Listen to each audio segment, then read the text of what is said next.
शेतकऱ्यांसाठी 7 ऑक्टोबरच्या ठळक बातम्या. तत्पूर्वी चॅनलवर नवीन आला असाल तर दररोज असेच नवनवीन व्हिडिओ पाहण्यासाठी चॅनलला सबस्क्राईब करायला विसरू नका. शेतकऱ्यांना मिळणार डिजिटल ओळखपत्र.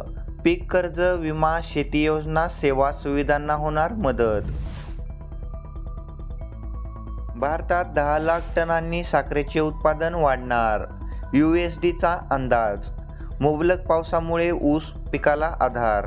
सुरुवातीच्या टप्प्यात कमी पावसामुळे देशात ऊसाच्या लागवडीला संकट आलं असलं तरी यंदाच्या पावसाळ्यात मात्र ऊसाच्या पिकाला चांगलाच आधार दिला आहे.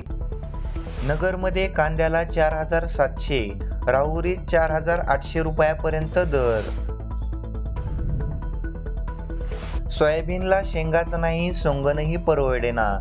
देवगाव परिसरात शेतकऱ्यांनी फिरवले रोटावेटर. शेतकऱ्यांकडून मदतीची मागणी. शेतामध्ये अजूनही पावसाचे पाणी. सोयाबीन काढण्यात अडचणी. शेतकरी मात्र हैराण.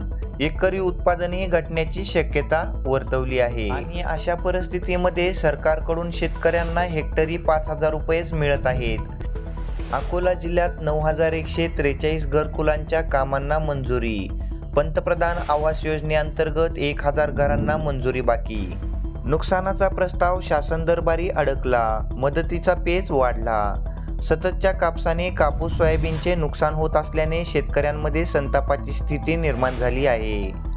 केंद्र शासनाच्या आधारभूत किंमत खरेदी योजनेअंतर्गत MSPच्या वतीने सोयाबीनची नाफेडच्या वतीने कृषी उत्पन्न बाजार समितीत 4,892 रुपये प्रति क्विंटलने खरेदी करणार आहे. तरी गतवर्षीच्या तुलनेत यावर्षी सोयाबीनच्या उतार्यात 50% घट झाली आहे.